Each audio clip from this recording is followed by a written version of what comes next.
What's up YouTube, Triple Cap here. It's a gorgeous day outside and we're gonna fly today. The quad's been running pretty good. If you've watched any of my previous videos, you'll see I was having some issues with my motors, and I'm not saying those issues are completely gone, but it's not really impacting my flying right now. So the motors are staying pretty cool and everything's been great. I tuned my quad over the last few days and little by little it's starting to really get there. It's still got a little bit of a bounce in it on hard rolls and flips, but definitely getting better, and it's really starting to cut through the air nicely, and I really like where it's going. So today we're just gonna come out here during this beautiful day and run a few packs and enjoy the rip. Sometimes you just gotta enjoy it. In previous videos, this field was massively overgrown. You can't see it, but right over there is a patch of briars, and they're still there. But in the summertime, all this stuff grows. I mean, the grass literally gets like nipple high. This is the term I've comically used to describe it. And those briars back there, they get like even taller. They're like over my head. And it can be quite disastrous trying to navigate this field. I like when it's cut, I like to fly low and touch the grass. Summertime I won't be able to do that. It'll grab me and pull me in. A lot of people ask me, why don't you fly anywhere else? Well, main reason is I don't have a vehicle. The work I do, I work from home, and it doesn't require me to have a vehicle.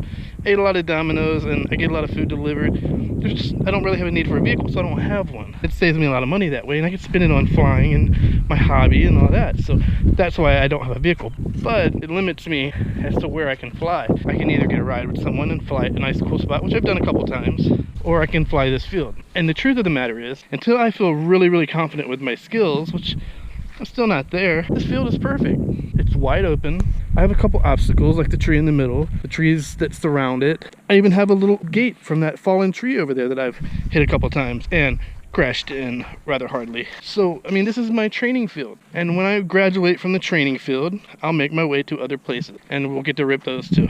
I mean, I still hit another spot here or there every now and then, but every time I go, I'm nervous. I get really nervous. I get the shakes, and you can see it in my flying, and I hate those videos. You can see the nervousness in my flying. I mean, I don't know if there's a way to ever get rid of that completely, but I think if I can get confident with my skill level, it'll at least help a little with that nervous feeling and that nervous flying. All that being said, this is my field.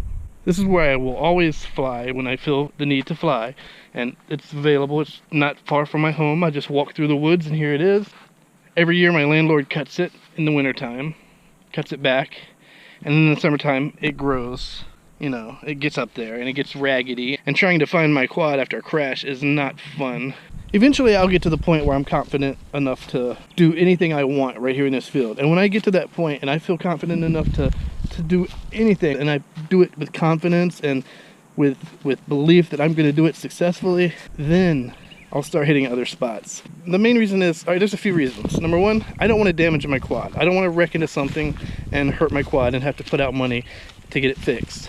That's one of the reasons why my growth and my progress is kind of slow, because I'm careful about not hurting my quad. I don't want to damage my quad, so I don't take as many risks.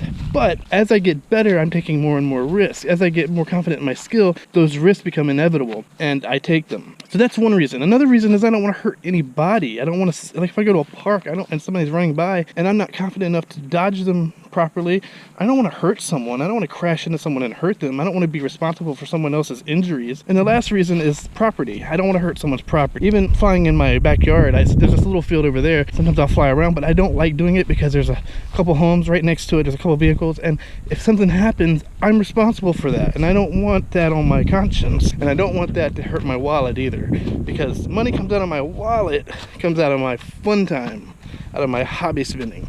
We can't have that. Alright guys, this is my field. This is where I'm growing as a FPV pilot, and this is where we're about to fly. So I'll see you in the sky.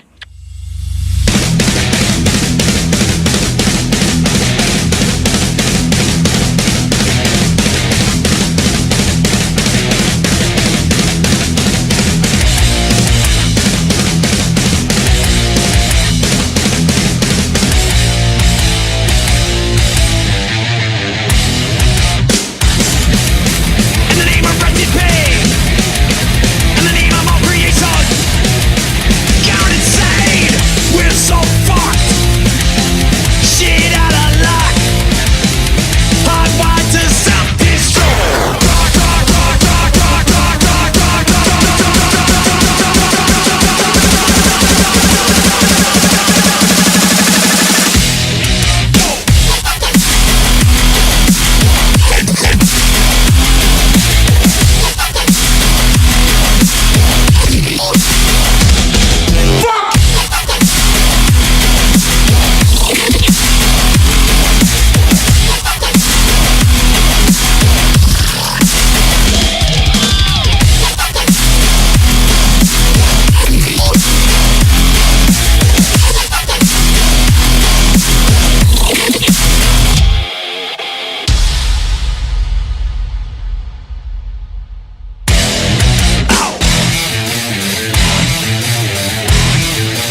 decided to bring it in for a landing a little too close to that tree. Broke a prop. This is the only set of 50-40 props I had. So, I have to put the 50-50s back on. Hopefully my motors don't warm up too much from that. Alright guys, we're going to turn you off, change props, and then we'll turn you back on. Always take your trash back home with you. Don't pollute the woods, man. Alright guys, new props are on. Let's get in the air.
Hey there. That wasn't supposed to happen. How you doing? Why are you beeping? Shouldn't be beeping. Oh shit, that's why it's beeping. In the past I've said, darn it, I ripped my antenna off. Translation, I ripped the zip tie off that's holding my antenna. This time, I really ripped my antenna off. So that's why it was beeping. I was wondering why it was beeping. Well, it doesn't have a radio signal because the antenna's been ripped clean off. Looks like I'll be ordering some antennas. Everything else seems fine. I guess I'll just be ordering me a new antenna, receiver antenna, and we'll snap that bad boy back on there and get back in the sky sooner or later. Well, just another day in the life of FPV. You win some, you lose some, you fly some, you crash some. It's just the way it goes. Parts work, parts don't work. You never know what you're gonna get in this world of FPV. Fast pace, fast action, high impact flying. All right, guys, I'm gonna get packed up. Till next time, caps out.